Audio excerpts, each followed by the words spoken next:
All right. Hello, everyone. Welcome. Thank you so much for joining us today for our webinar on understanding antibiotic impact on the gut. So it's a very exciting topic we have today and lots of interest. Many people have taken antibiotics over the course of their lifetime. And so it is a topic that, is applicable to almost everyone. So my name is Shelise. I'm a dietitian and I am the clinical success manager here at Tiny Health. So my role is really to help support our practitioners who utilize our tests and how to plan out support for their patients. And so that is a lot of what I do, building out resources, doing webinars like this with our awesome science lead, Kim. And so Kim, would you like to introduce yourself? Yeah, happy to. I'm Kim Sukhum. I'm the head of science here at Tiny Health. I've been with Tiny Health basically since the founding. Really helped kick the science team off. And really the goal of the science team and the goal of what we've been building for the past 4 years is really to have a comprehensive gut microbiome report. So everything from metric creation to interpretation to better understanding the mechanisms and methods and functions that your gut microbiome does and what does it mean and how it connects for your health. So that's the big goal of the science team, what we've been working towards. Before this, I worked at Washington University in St. Louis, and my research really centered around actually antibiotic resistance, which makes this topic very relevant and very, very interesting to me from that whole perspective. I worked on everything from infants in the NICU who had multiple doses of antibiotics really at the beginning of life, all the way to Alzheimer's and HIV individuals who'd spent, had decades of different types of medications impacting their gut microbiome and what their antibiotic resistance looks like. So full spectrum of health and life, and really brought that all to Tiny Health and are really kind of reflecting on that today too, as we think about antibiotics and their lifelong impacts. Thank you, Kim. Awesome. Well, let's dive in then. So a little bit of an overview first. We're going to start with how antibiotics disrupt the gut microbes and what they're doing and how they interact with your system in general. And then we'll follow up and talk about ways you can help your microbiome bounce back and recover faster, thinking about really practical steps to think about antibiotic recovery. And we'll end with some real case studies that show the impact of antibiotics on the gut health and possible steps and impacts of different actions to help speed up that recovery. So really the full scale of antibiotics and gut recovery. Awesome. Well, let's start with a little bit about antibiotics in general. Antibiotics have really revolutionized medicine, especially in the past 100 years. They've made a lot of things possible that weren't, and they've saved millions of lives probably with the ability to fight infectious diseases. However, we also, this means the flip side of this is that we use a lot of antibiotics and a lot of people interact with them on a yearly basis. And the tools of that and what that means for our microbial community is something that is often not examined in a really thorough manner. And so we're going to start out with antibiotic usage in general. And we actually have a little poll for you to take that should pop up right now. Please feel free to submit an answer. Have you had a course of antibiotics this year for any reason? A lot of you will probably be thinking specifically about oral antibiotics that you take, but there are different types of antibiotics, eye drops, ear drops. All of these we're considering as we think about antibiotic usage in general. It looks like we're seeing 30% yes and 60% on the no. Yeah, so generally a pretty healthy population, it sounds like, not very much use for antibiotics. And this is actually probably a deviation from nation averages. Across the US, over 230 million oral antibiotic prescriptions are given out every year, which results in most adults having at least one antibiotic course in a given year. So 7 out of 10 adults, something around there, which is a lot of antibiotics and a lot of antibiotic usages. And these numbers are generally going up worldwide. So here we're looking at daily defined dosages, and these are in the billions. And you can see where we currently sit. And this was a little bit old, but you can see where we're currently around 50 or so daily dosages of antibiotics. And these are just projected to double and increase until 2030. And this is very depending on country and location, but the general pattern is very clear. Antibiotic usage is highly, highly common and just getting more and more common. And this has potentially big impacts on what's going on with the gut microbiome. And I think the really important thing too, when we think about all these antibiotics and all these antibiotics that everyone is taking, is that often antibiotics are taken for poor reasons, or they are unnecessary. Many antibiotics are given out for viral illnesses. These are things like colds, flus, sore throat, ear infections. If the illness is caused by a virus, antibiotics will not help that illness. It's not going to get rid of the viral infection. And so in this case, the antibiotic was unnecessary. And CDC reports this at least 28%, so roughly 30% of these fall into that category of unnecessary antibiotics. And why are these given out in general? Often it's thought of as a just in case. So someone comes in with a certain set of symptoms. Maybe they take a culture that's sent off to the lab to get an idea of what exactly is causing it. But often antibiotics are prescribed without that culture, without that idea that it's bacterial infection, just in case this would help with it. Often antibiotics are also used in very low risk situations prophylactically. So with the idea that this will help prevent an infection before an infection occurs because you have a potential low risk situation. So both of these are potential cases where the antibiotics weren't necessary, but were given out anyway and increasing those courses nationwide. Also, for even cases where antibiotics are necessary, where a bacterial infection has occurred, in about 50% of outpatient settings, the drug choice, dose, or duration is inappropriate.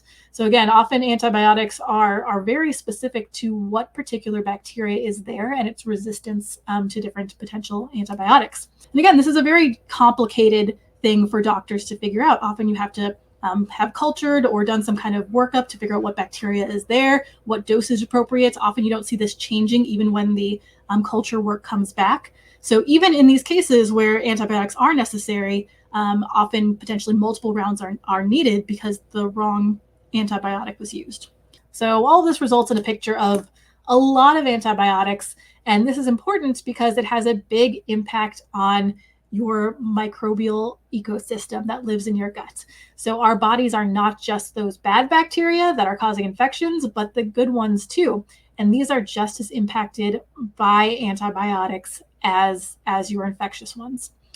So first off, okay, you take that antibiotics, you get that dose for, say, a sinus infection or whatever the reason that you have to take antibiotics. What is going on with those antibiotics and how are they affecting the rest of your system? When do they actually interact with the gut microbiome? Most antibiotics are systemically absorbed, so we're hoping that they get into the bloodstream and circulate, and this is how they will get to the problem and they will take care of that bacterial infection. And the antibiotics that are orally given, these pills that you take, often directly contact that gut bacteria during digestion, right? So the capsules are breaking up, you're absorbing the antibiotic. Small traces of it will also, of course, make it all the way down through to the large intestine where you have this live ecosystem of bacteria existing and will have an impact there. Even ones that don't directly, aren't taken orally and don't directly go into your gut often make their way there through being recycled through the liver. So even if you're not necessarily taking an oral antibiotic, that doesn't mean you're not having an impact on your gut microbiome. And even targeted antibiotics, so this varies. There's a lot of different types of antibiotics, and depending on what type of antibiotic, you're going to see different impacts. But even targeted antibiotics that are going after particular types of things and infections often reach the gut in detectable concentrations. So we're often not even avoiding it in those cases where we're trying to get something very specific. And up to 70 to 80% of antibiotic classes will affect the intestinal microbiome. So while you're taking that oral microbiome, that oral antibiotic, and it is doing great things to kind of help clear the infection in the cases where you have a bacterial infection otherwise, you still have this rich community of gut microbes that are also going to be impacted as these antibiotics go through. Awesome. Let's do another poll and talk a little bit about common short-term effects. What have you guys experienced? What if the answer is other, feel free to put it in the chat too, what else you could be experiencing, or if you just didn't experience any side effects. So there are a lot of different side effects of the antibiotics, and I think there's a lot of different reasons why we might be experiencing the different side effects. A lot of these side effects are very gut focused and often come into play when we think of what's happening to the gut microbiome. So when we talk about these antibiotics and kind of wiping out this community, we're also going to kind of keep tying it back to what you might be experiencing when this happens. Often those bacteria are kind of silent living in your gut, silent in that it impacts your digestion, it impacts your daily life, but it's an invisible force that's happening. When you take antibiotics, you've puts a massive clear out of that invisible force. And so seeing these side effects, seeing kind of the negative impacts are not uncommon. And it's really often variable depending on what your community looked like and how it reacts to the different antibiotics. But very common ones, let's see, what were the common responses in the poll? Let's see. Looks like loose stool. Very common. Yep. Abdominal discomfort, for sure. Yeah, indigestion. Bloating. I think the loss of appetite was an interesting one for me. That came up as I was looking through kind of common ones. I've never experienced that one, but apparently it comes up not infrequently as you're taking antibiotics. Rash, I know that's my daughter, when she has to take antibiotics, develops a rash, which is concerning. So a lot of common side effects, and often this happens while you're actively taking it, and even can linger on even after you've finished your antibiotic dose and course. So what's going on in the ecosystem here? Antibiotics are supposed to be working on the pathogens, right? You have an infection, you have an overgrowth of a particular bacteria, which is causing an issue and causing an illness. And the goal is for those antibiotics to wipe that out. However, antibiotics are not specific often for just that infection, and they can wipe out your beneficial species. Also, a lot of the beneficial bacteria in your gut look very similar to things that can cause infections. So even when they have high specificity, it often has side effects of hitting these beneficial microbes that are living in your gut and doing positive things in general for you. And if the microbiome is considered to be an ecosystem, this thriving system, then antibiotics can be seen as a forest fire. They run through. Some things manage to hide from it. Some things are very good at kind of getting out of the way of antibiotics. Often, again, we're looking right now at a picture of like your mucous membrane lining here inside your gut. Some things manage to curl up and hide in there as antibiotics go through and are as impacted. And a lot of things are just kind of wiped out as it comes through. And often, like if you think of it as a forest fire, after a forest fire goes through, you're working on this replenishing that ecosystem again and getting to a state where you have a healthy ecosystem. And it takes a while, and what kind of comes through and the first things that succeed are not often the best things for your gut. And I really want to emphasize this because I think everyone sees antibiotics as like, they all have really complex names too, which doesn't help the issue. So when you're prescribed an antibiotic, sometimes you have a very clear idea of, okay, this is a really narrow spectrum going to go after this particular bacteria. But a lot of them are very general. And your impact to the gut microbiome really, really varies by the spectrum, dose, and duration. And as we talked about kind of earlier, often those should be prescribed and are really supposed to be targeting a particular type of infection. But if it's a very broad spectrum, if it's unclear what's happening, often you get something that can wipe out large masses of your gut microbiome as well. So let's talk about a little bit more specifically what's happening as these antibiotics are coming in and what are kind of the measurements. I mean, at Tiny Health, we always come down to, we want to measure what's there. We want to understand with metrics so we can understand how best to support when these kind of things happen. So when antibiotics come in, we talk about it first, kind of the phase one. Phase one is during the antibiotics, where it's coming through and wiping out, pretty much indiscriminately. We often see a drop in alpha diversity. Alpha diversity is how we measure how many different type of species there are and their balance. So if you have a lot, so typically in an healthy adult gut, you have a lot of diversity. You have a lot of different types, a lot of different species, all doing different functions, and they're relatively evenly distributed. After antibiotics come through, we see a drop in these species. There's fewer and fewer species. Often there's ones that dominate, so you'll end up with a lot higher abundance of one than another. And the alpha diversity goes way low. And alongside this, you often have this drop in beneficial commensals. So things like Bifidobacterium, Bacteroides, Faecalibacterium. These are things that don't often have a lot of antibiotic resistance. So when we think of what's in your gut, our commensals are not necessarily well equipped to survive antibiotics. So when they come through, often these beneficial taxa are the first that kind of get wiped down and see that drop in diversity. And then after we see that overall drop in diversity, we start to see phase two happening, which is things start coming back. And of course, when things come back, when you think of a forest fire, what comes back isn't the healthy oak trees that you'd want. What comes back initially are weeds, are things that are fast growers, are opportunists, and are really, like they take advantage of that environment that's now kind of wiped out to really kind of thrive. And these are often things that we think of as associated with potential opportunistic pathogens or inflammation in the adult gut. So things like Enterobacteriaceae, Enterococcus, C. diff. These are things that take advantage of that wiped out ecosystem to kind of start really kind of increasing in length. These are often also the culprits in some of those symptoms we discussed earlier. So things like diarrhea or yeast infection is because you might have a candida growth after you've wiped out all the beneficials, and these are the things that are now left to kind of come into this space. Here's a little bit of a real life example of impacts that happened. This is in a breastfeeding infant. And so here's our metrics over time. We're looking at bifidobacterium. That was in that first category of commensals, especially at this age. At this age, we want bifidobacterium to dominate the gut microbiome of the baby. And this is one of those that's more susceptible to those antibiotics as they come through. And here's Enterobacteriaceae. Enterobacteriaceae is one of those on that other side of the equation, that opportunist that wants to kind of invade but is kept low by bifidobacterium. So breastfeeding infants needed 2 courses of antibiotics for ear infections during 3 months of life, so really early on. And you can see like bifidobacterium had been rising since birth, a little bit low to begin with, but then had been going up nicely, and then a little bit down. But then after antibiotics, 2 courses of antibiotics, we see this sharp decrease between 3 months and 4 months where it's basically wiped out of the gut. And bifidobacterium is one of those that's really good at changing the environment to help keep pathogens and opportunistic pathogens out. So once that drops down, we see this massive spike in Enterobacteriaceae coming up alongside it. So really, really easy to see the big impacts that antibiotics can have in a relatively short period of time here. Now let's talk a little bit about antibiotic resistance. So antibiotic resistance then is another consequence of antibiotic usage. So if you have a community, so let's talk about the active infection. We'll kind of bring the gut microbiome into play here as well.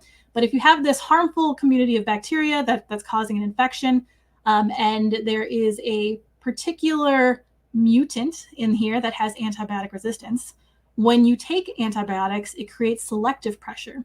So it's going to wipe out all the non-resistant cells here, so all the ones in yellow that is not resistant to bacteria, and then that antibiotic resistant one can survive and proliferate.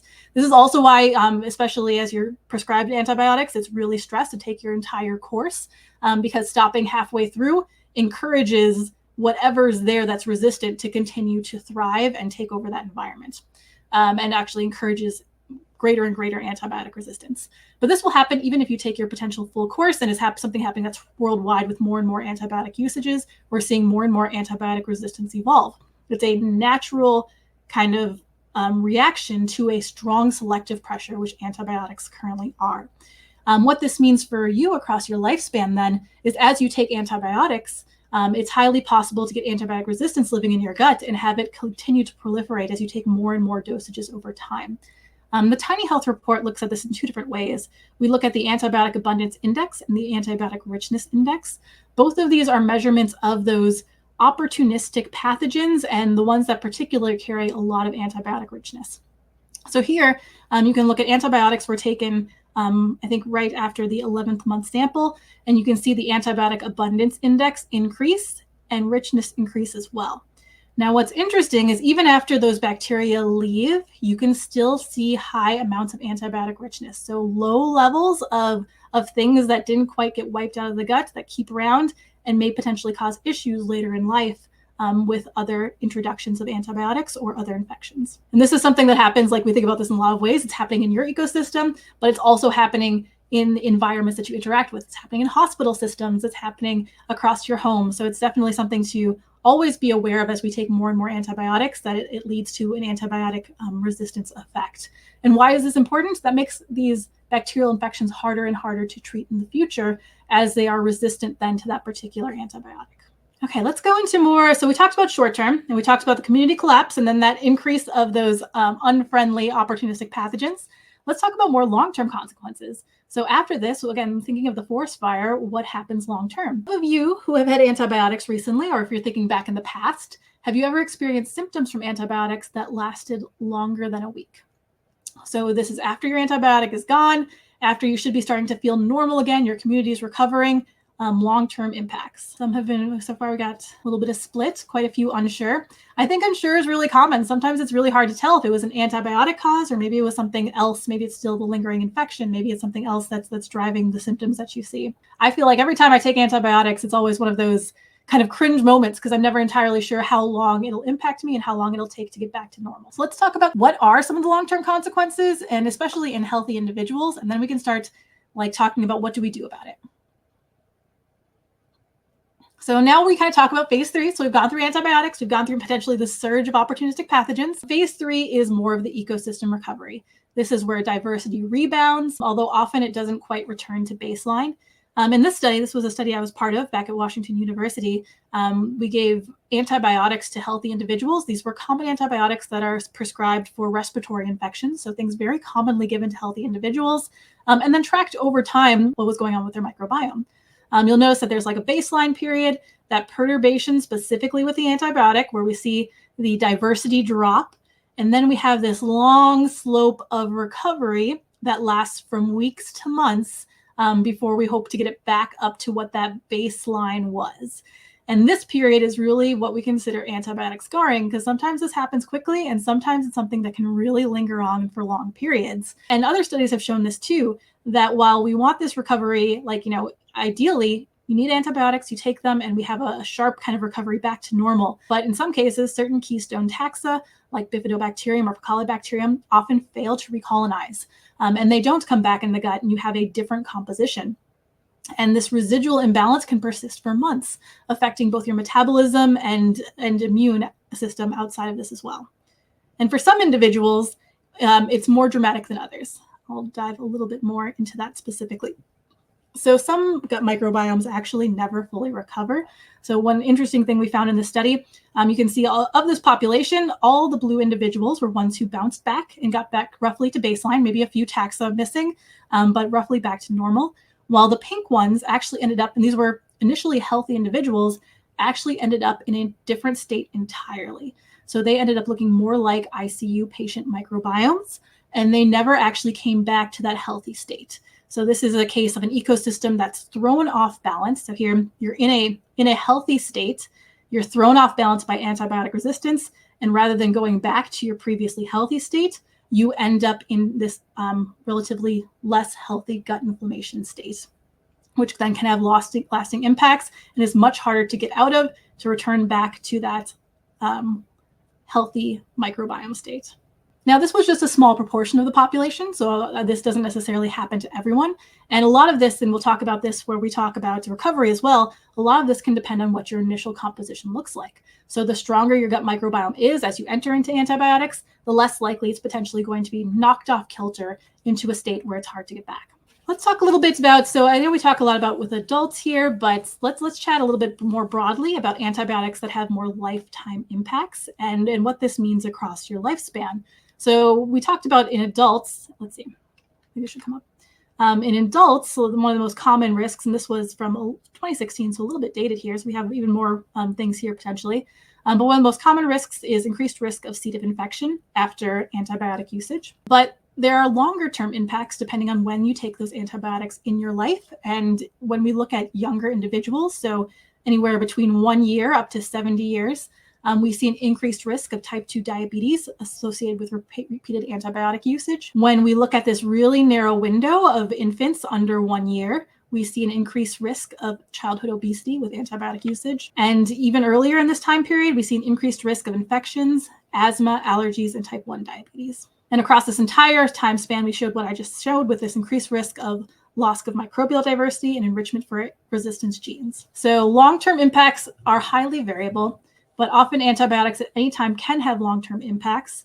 And especially when you take antibiotics very early on in life, the risk of having even longer chronic conditions grows up with antibiotics. While there's a lot of hypotheses for what could be driving this, a lot of it connects to the gut microbiome and how it can be negatively impacted over long periods. Now, again, I don't tell this to be like scary. The intention isn't that antibiotics are a bad option. Again, I want to really emphasize here that antibiotics can be life-saving. In many cases, antibiotics are necessary, and if prescribed appropriately, they're something that individuals should take to help recover from an infection. However, I think the side effect that we're kind of really emphasizing here is that it can have negative impacts on the gut microbiome, and that these shouldn't be ignored and should be really focused on as well to kind of really think about that path to recovery after antibiotics. So let's talk about what has the gut heal and what does it need? Well, first off, recovery can take time. Often this rebuilding of an ecosystem doesn't happen overnight. It can potentially take up to months depending on what type of antibiotic. So here's a over time look at the difference in the gut microbiome. And you can see, now this is a particularly slow case, so particularly harsh antibiotic, but you can notice the dive down and then the slow increase back to normal, where even after 3 months, they aren't necessarily back to baseline. It's closer to 4 or 5 months that we see that full kind of recovery from antibiotics. But there are things you can do to support this increase. And really focusing on diet and environment can have a big impact, as well as supplemental support as well. And really here, the focus isn't necessarily on adding in particular taxa, but really rebuilding diversity and getting that ecological balance again. It's possible that you might not get the exact same gut microbiome composition that you had before antibiotics, but we're hoping to hit is a healthy, balanced ecosystem again. And I really want to emphasize this, that as everyone's gut microbiome is unique and different before they took antibiotics, often everyone's response and recovery is unique as well. So some people will recover very quickly. And while this is a common response, that's something we love to see and is really something we want to help support, some individuals take longer, even with additional microbiome support. We had an interesting question here in regards to most of the bacteria we're talking about are in the colon, right? That's where the majority of these that we're discussing today and where we might be seeing these changes. There was a question about whether or not there's concerns about the small intestinal microbiome, even though that's significantly less population than the colon, and what effect antibiotics might have there, and how to support that. Would there be anything special that you would do with that? For sure. That's definitely a really interesting question. And I feel like something that especially science needs to dive into more. So the majority of the population of your gut microbiome is in the large intestine. It's where you see them vastly populated. The small intestine often has similar individuals, but in much lower densities and quantities. So how they are hit by antibiotics, they definitely can be impacted, but the biggest impact often happens in the large intestine. So great question. I don't have a necessarily great answer about methodology that's different from the large intestine for the small intestine. I know communities can overlap there, so often things that you do to help support the large intestine can help the small intestine. But in a lot of the actions we recommend are things that are overall impactful across your microbial community in general.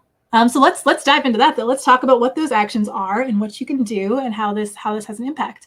The first thing I always want to highlight is feeding the microbes you want to keep. So this is like, again, thinking of a forest fire that's wiped out the gut microbiome. What we want to do is really support and encourage those good bacteria to come back. We want to get those commensals back. And how do we encourage that? Well, for the gut microbiome, we need to give them the foods that they like to eat, which is prebiotic fibers. And prebiotics fibers are very common across your diet. If you're eating things like polyphenol-rich foods, if you're eating a lot of greens, if you're eating the rainbow, these are all things that we want to really do to fuel those beneficial bacteria and their recovery. And I think we have a handout that's going to come out after this as well that'll go into guides for specific ones and specific recommendations. Your Tiny Health report also is really good at walking you through what particular prebiotic fibers would be useful, really thinking about how to eat the rainbow, what particular aspects are really good, but you really want to give the food to the bacteria that you want to encourage. If we're not feeding those bacteria, it's really hard to get them to come back in good numbers. Another thing that we really highly recommend, and I think we have a poll here as well, is fermented foods. Fermented foods are really, really rich in all sorts of good bacteria, and especially when you've had kind of a depletion of bacteria, it really helps. Sorry, I'm going to take the poll too. It really helps support in reintroducing those beneficial bacteria and helping feed them as well. A lot of fermented foods also have postbiotics as well. So the bacteria that are helping ferment them are also producing really nice compounds that you're also feeding the gut with and helping prime it to get it back into a state. Yep, we love postbiotics. Postbiotics are wonderful. And I think this is something, fermented foods are one of those that studies have shown can have an even bigger impact on your gut microbiome than prebiotic fibers. So often we stress both of them. Both of them are great, but often people are sleeping on the fermented foods and how impactful they can be. And I think there's a wide variety you could look for. When you're looking for fermented foods, remember specifically, you're looking for things that have live cultures of bacteria. Again, postbiotics are very beneficial, but especially when we're thinking of reseeding the gut. If you're looking at your yogurt in your yogurt aisle, take a look for things that have live bacteria in them and are not pasteurized. Also look for things that, especially depending on which ones they are, like yogurts are also often guilty of having a lot of sugar in them as well. Yeah, best to get the plain version. And pickled foods do not always equal fermented foods, so not always the same thing. Make sure you're looking at the label. I even found some fermented salad dressing the other day, which was exciting. Oh, that's awesome. I think it's getting more and more popular. Also, you'll see things that like sourdough is a fermented product, right? There's live yeast bacteria in there. But when you bake it, you kill it all off. So some of these will have had live bacteria, live microbes in the process, but also think of what you're doing with them. This might also be if you are taking any of these ingredients and tossing them into something that will kill all the bacteria, then you're likely not getting that live bacteria impact from what you're having. Yeah, like kimchi fried rice. Delicious, but potentially, again, but not just some extra kimchi on top at the end. I think this answers one of our questions. What holistic alternatives can we consider for adults or kids who take antibiotics that affect their gut? And I think this is the list essentially of what to consider. Yep. And these are all good for I think they're good things in a lot of different states. We often recommend if you know that you're going to have to take antibiotics, you can start this even beforehand. Sometimes it's hard to take these individual foods while you're taking antibiotics. Again, we've looked through the different digestive upsets that happen. In those cases, it's often good to kind of take a pause on things that are causing and related to that issue. But then these will help support them coming back as well. And studies have shown that higher plant-rich food diets often correlate with faster recovery. So when you're thinking about that line, is it going to take months or weeks for me to recover? These are the things that really can help support that. And now what about the other side of things? Other recommendations is really kind of more targeted towards that limiting the unfriendly growth. If we have those unfriendly bacteria popping up, what can we do to keep these in check? Often our recommendations when we see high amounts of unfriendly bacteria popping up are considering spices with antimicrobial properties. Again, these are things that you can add into your diet and add a diversity of them into your diet to really help support gut health and kind of limit the different unfriendlies from coming in. Also during this period, often suggests really limiting things that those unfriendly bacteria tend to feed off of. So we find often a high correlation between these bacteria and ultra-processed foods. So being able to shift these out of that diet, particularly during a period where we know that they are more prominent in the gut, can be impactful. Artificial sweeteners and additives are also usually guilty aspects for things that feed those opportunistic pathogens and those unfriendly bacteria. And excess saturated fats is also a case too. Again, I'm not one to victimize entirely saturated fats. There's definitely a place in the diet for them, but especially when we have this after antibiotic recovery, it's possible that these could help feed the bacteria that we don't want to see overgrowth of in your gut microbiome.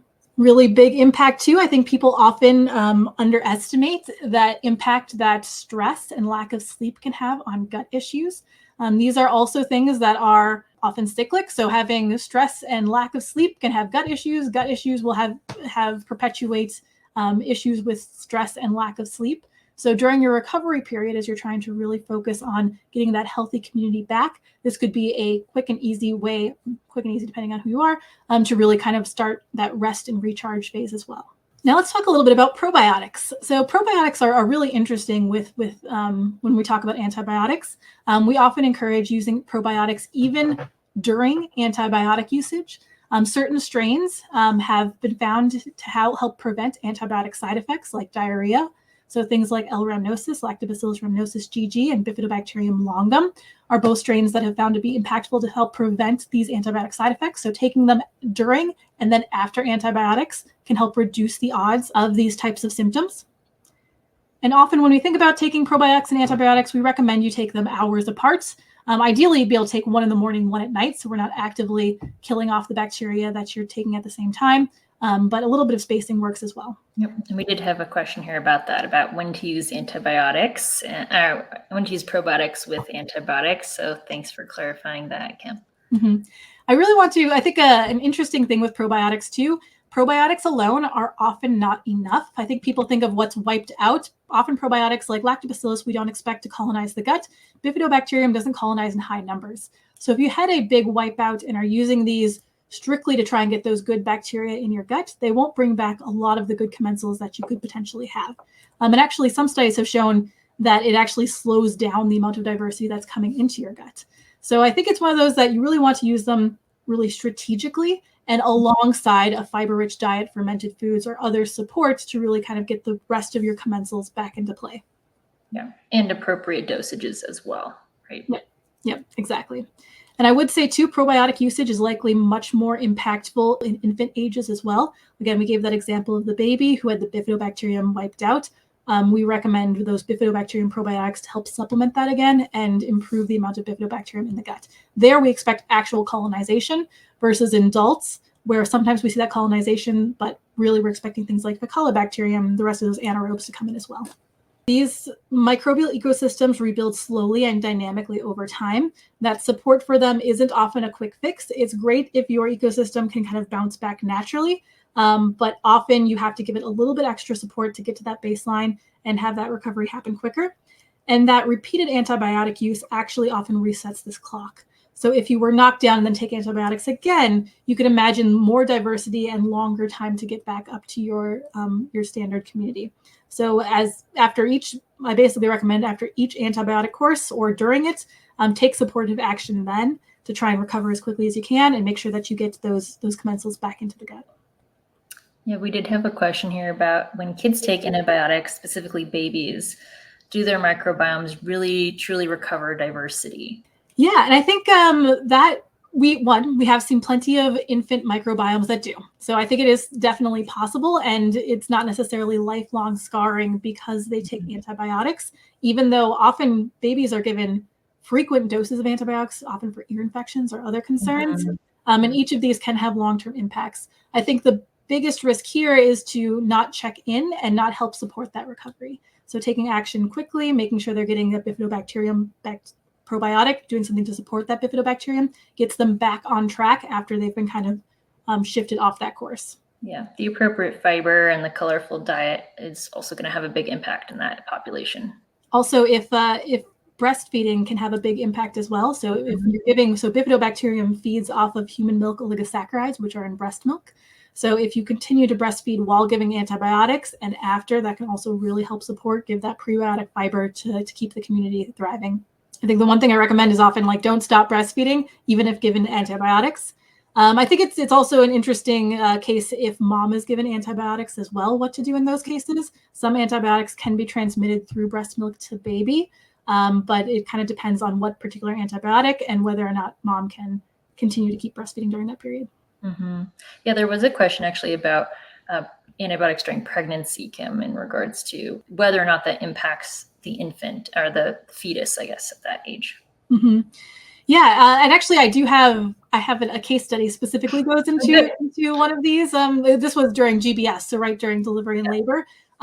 Short term, it definitely can, and we often think of supporting both mom to get her gut microbiome back into a state that will support baby during delivery, as well as baby too, in case they have longer term impacts. Well, with baby, their first community is what mom's community is. So if she's had a lot of antibiotics and she's wiped down kind of the things we want to colonize baby, then it might be harder to see those coming in really early on during those first months to help support baby's gut.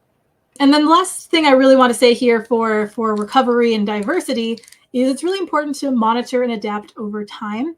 Often you'll try a particular probiotic, a particular strategy, and you might end up in this kind of different state. So what happens if you end up in a less resilient state? It's often a longer journey and something that really takes time to recover and end up better after antibiotics. Antibiotics is just one of those things that can knock you off track. It's often pretty dramatic, but life will always have little impacts, little disruptions that happen to your gut microbiome. And it's really important to support gut resilience. This is one of our new metrics that we released this year that really focuses not just on whether your gut microbiome has the healthy commensals in it, but how susceptible will it be to disruptions, things like antibiotics. A healthy high gut resilience score means it is more likely that after a disruption, you go back to your healthy states, while a low score, it makes it more likely that you're going to see a lot of change in your gut microbiome, often not for the better. So what you want to build up, even between antibiotics, even if you don't have antibiotics in the near future, you never really know when these might be needed. So building up really strong gut resilience that can support and handle the hits of antibiotics can be really impactful towards your gut health in general. And this is at all ages. I would recommend this for children just as much as adults. Case studies, and I know we've got some Q&A time too, so I'm going to go through these a little bit quickly, but I'm happy to answer more questions or dive into them a little bit more as well. The first one we have is a pregnancy case study. This is a healthy individual who took antibiotics because they were group B strep positive. Now, for those who don't know, group B strep is one of the bacteria that's tested for really early in pregnancy. If you test positive for it, the doctors in the US typically prescribe antibiotics before delivery. Group B strep can potentially cause, at very low rates, but potentially can cause infection in babies, leading even to death. So this is why, in general, the US has this practice of giving antibiotics. In this case, they were given penicillin G, which is a narrow spectrum antibiotic, effective specifically against those gram-positive bacteria, and it was given via IV. So this is, again, supposed to be a very targeted approach to really focus on that group B strep and not necessarily take out everything. What we see, though, is after those antibiotics, we see that drop in those beneficial bacteria. So while this focuses on gram-positive bacteria, a lot of our commensals are also gram-positive. So even targeted antibiotics can have longer impacts. We see a drop in bifidobacterium, faecalibacterium, and Akkermansia. Akkermansia, I believe, going to 0. So that was one that was wiped out afterwards.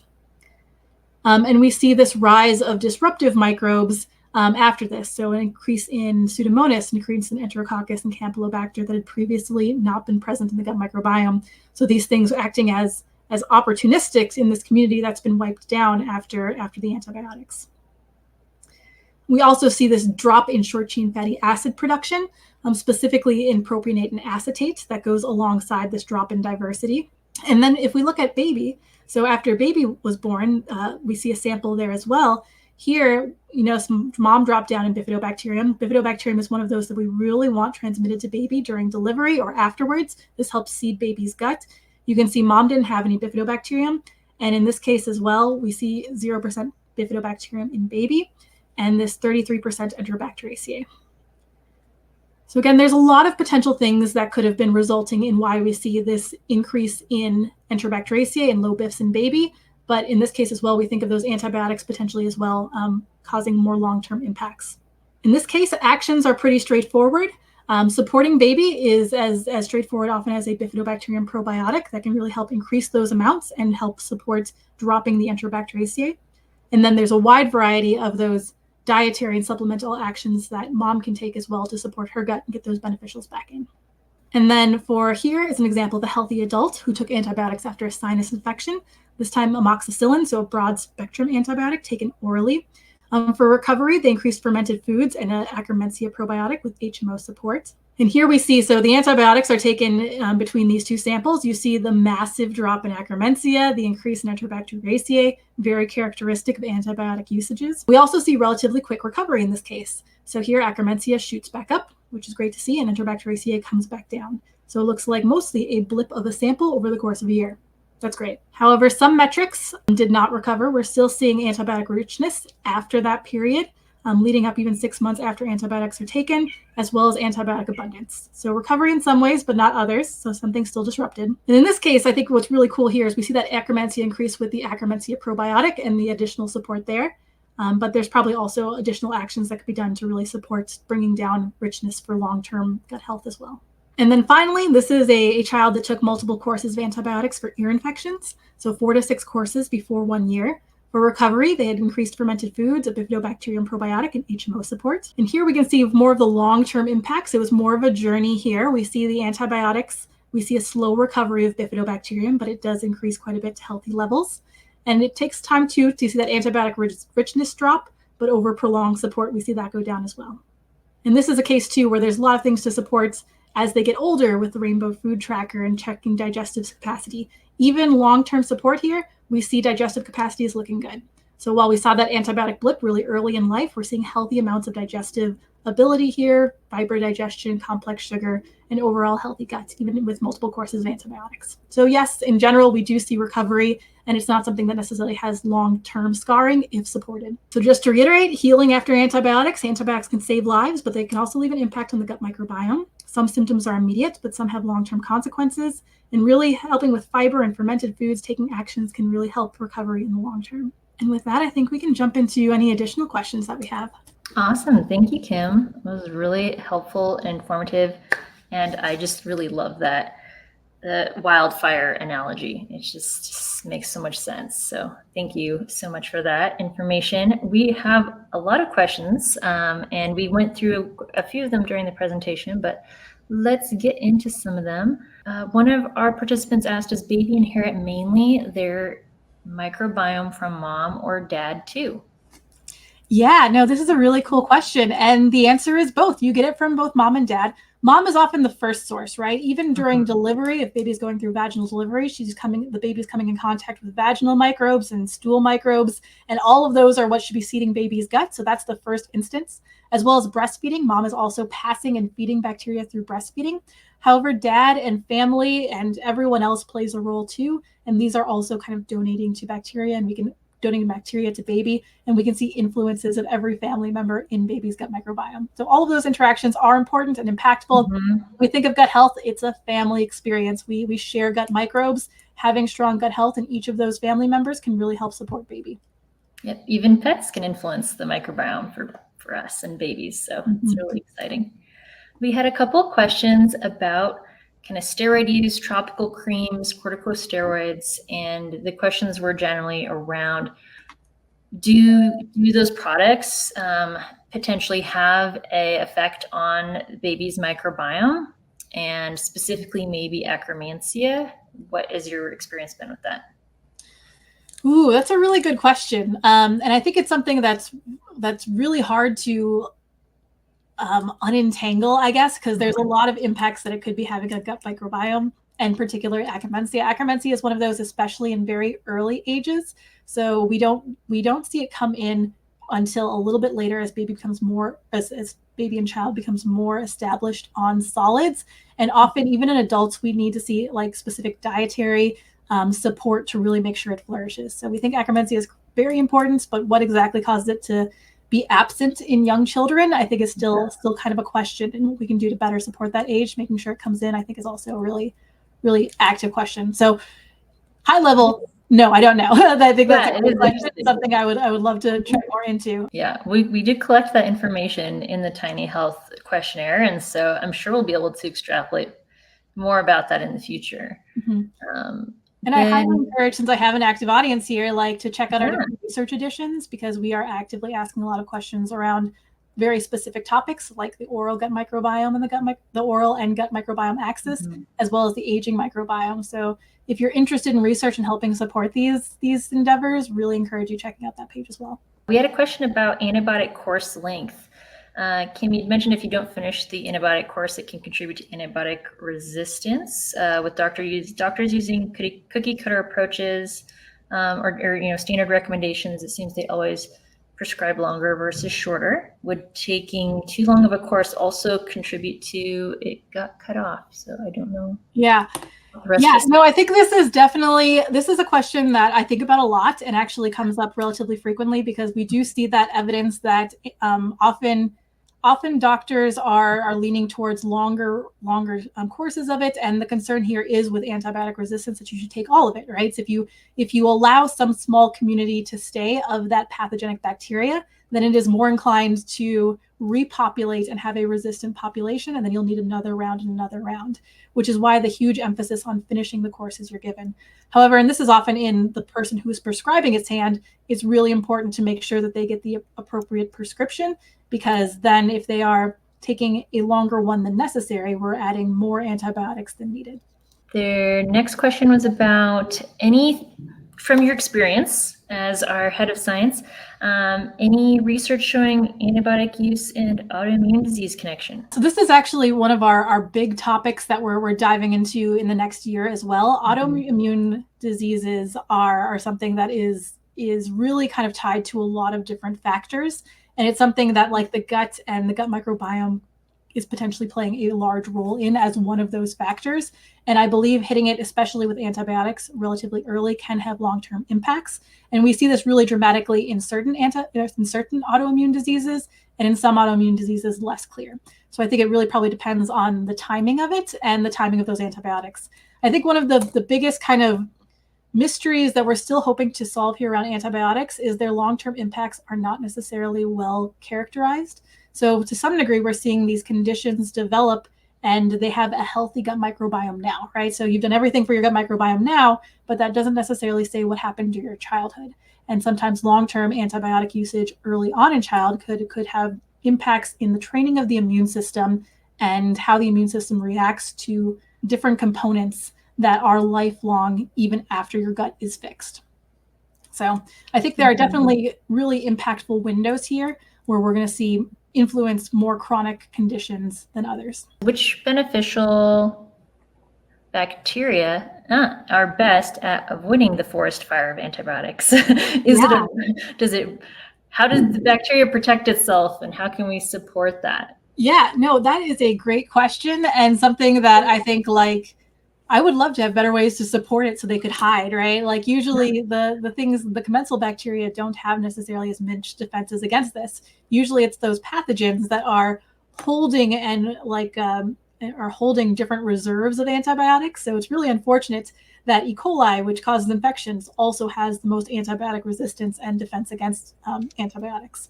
Maybe that's not so surprising given the evolutionary pressures here. So some of the things that can be done here a lot is like the mucus lining, often things that are really embedded there might be getting a lower dosage than the things that are kind of a little bit more out towards the center. If you're thinking about these antibiotics coming through your gut, they're going to have a biggest impact on things they can directly interact with versus things that are kind of hidden away in the mucus lining are going to be harder for them to interact with. So sometimes after antibiotics, we actually see a spike in Akkermansia, which is really interesting. And that's not necessarily because Akkermansia is a opportunistic pathogen taking advantage of the forest fire. It's just the thing that's really good at maybe hiding under the dirt a little bit as the forest fire comes through, and then it pops up again in higher levels as everything else is knocked down. And in general, with such a great diversity of commensals, it's hard to protect everything. I think often we think about antibiotics, again, necessary, life-saving, but what can we do to really build back that community then in quick force after the use of them? There was a question here from Lauren. She said, we had the absolute best experience after our tiny health protocol with my almost 2-year-old. We completed our protocol in July, and he has yet to miss a single day of school this year due to sickness.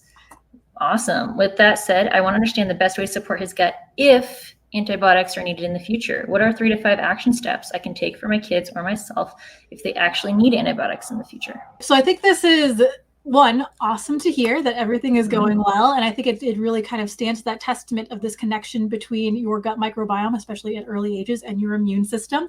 So often when we think of supporting your immune system, a healthy, resilient gut will help support that and will help support the need for antibiotics in the future, because hopefully you're not getting infections, right? If you have a healthy system that can help prevent these infections to begin with, or a viral comes through and it manages to not become a bacterial infection, these are all great things that are preventative even before antibiotics are needed. Now, if antibiotics are needed, and of course this has happened in my family as well, healthy and everything going well, and you never really know when that antibiotic is going to come out to you kind of unexpectedly, I usually recommend like getting ready to support. So I immediately think of probiotics I can give during. So things like those L. rhamnosus, GG, the bifidobacterium ones, depending on the age. I've got a little kiddo and I want to make sure BIF stays prominent in their gut. So I often focus specifically on the bifidobacterium replenishing. I'm giving it at the same time as the antibiotics. And then after the antibiotics, I continue with that probiotic. And at the same time as this, I'm also really focusing on what fermented foods can we be giving, and giving certain amounts of servings of fermented foods during this period, just to really support those good bacteria. And especially after the antibiotics are over, really thinking about replenishing that community. So I guess 3 to 5 steps: probiotics during, and keep them after as well. Once the antibiotic course is done, really thinking about those foods, those fermented foods, those fibers, to really help support that community come back. You can do it during as well, but I find especially afterwards, we want to make sure that that's like the worst damage has been done once they finished. Let's make sure we're supporting the community. Awesome. Okay. Amazing answer. Let's do 3 more questions, I think. The first one's easy. How is the gut resilience score calculated? Yeah, no, this is what I'm particularly proud of. I had a large hand in calculating this one.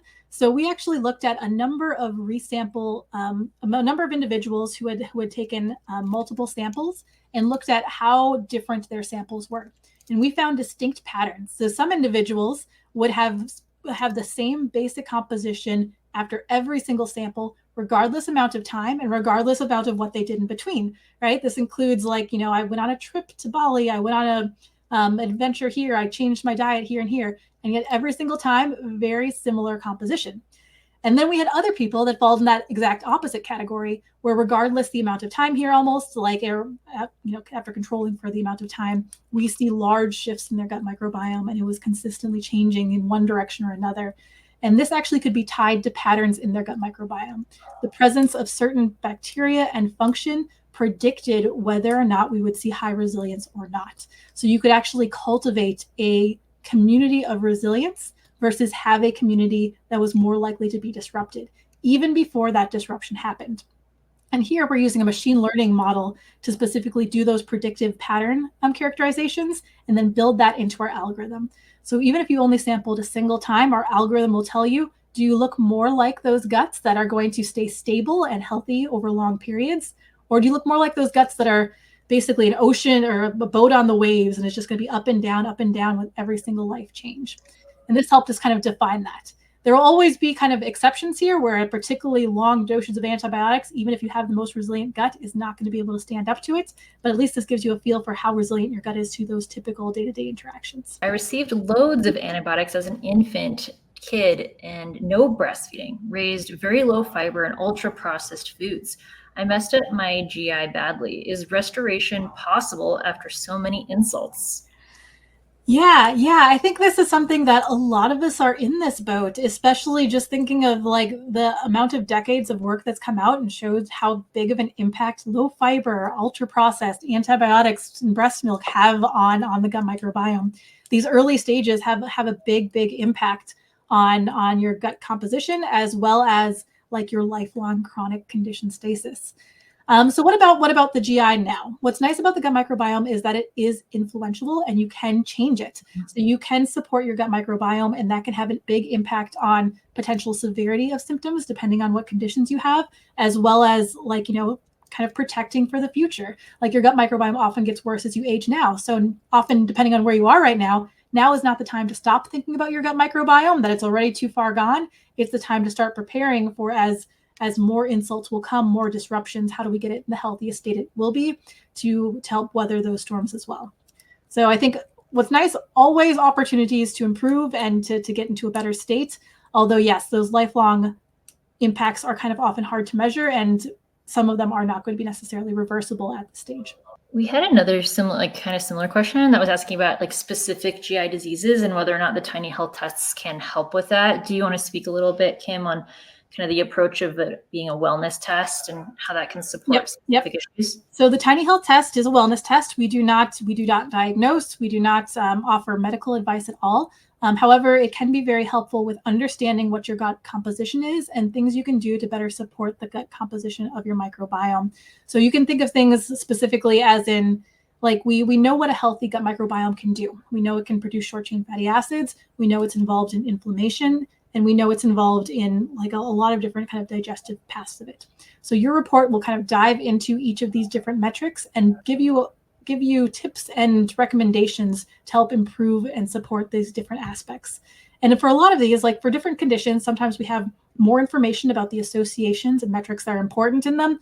Sometimes general support can help these different conditions. So not every condition do we currently have associated markers for, but many we do, and can actively help you specifically focus in on areas of your gut that might need extra support. Last two, because they got a lot of votes. Number one is, how do you know that fibers and fermented foods will not feed bad bacteria as well as good bacteria? I assume it's what is on the inside that would determine. Yeah, no, I think this is a great question, and they're like what's nice about fiber and fermented foods is that they could potentially, like you're giving food in general to the bacteria. We do know that often these fibers and fermented foods are more associated with commensal bacteria than the opportunistic ones. But really, we're talking about a bit of a numbers game again, right? What we want is an ecosystem. So if you are giving fertilizer and really kind of encouraging all sorts of good bacteria, even if the bad can eat it, those good are going to help protect your community and end up with a balanced community. If you're not supporting those good, then the bad will just win, right? The bad are good whether or not you give fiber, even if you're eating those ultra processed foods and the kind of the high saturated fats, all that stuff. The opportunistic pathogens are still going to be A-OK and thriving. So what you need then is to support those other ones that don't come in unless they get to the food that they need. Awesome. Thank you. All right, last one. Yeah. My tiny health report suggested I take a natural antimicrobial oregano oil to fight off my overgrowth. Do natural antimicrobials cause the same response in the gut as antibiotics prescribed by doctors? Yeah, no, I think this is a great question. And I think there's a lot of different potential antimicrobials you can talk about. And often they are not discriminant either. So I think it's something to think about that especially if you're given alternatives, antimicrobials that are not specific antibiotics, but have the same properties, will often not specifically target one versus the other. The difference here is often antibiotics have a much more massive, they've been specifically designed to have a really massive effect here. So it's a massive wipeout versus often low-level antimicrobials are much more subtle impact. So things like, adding garlic or ginger to your food is going to have a much more moderate response than if you had the antibiotic, which is going to be a very concentrated bacteria wipeout kind of response. Yeah, it's like a river versus a flood, right? So there's a good way to kind of understand the difference there. All right, thank you, everybody. Like oregano oil, often you especially if you're working with a practitioner, there's certain antimicrobials that you don't want to take long term because they can have negative impact towards the community as well. So often some of the harsher antimicrobials should be taken with practitioner advice, and even then really targeted towards what your results are looking at. So you're not just wiping out that beneficial community too.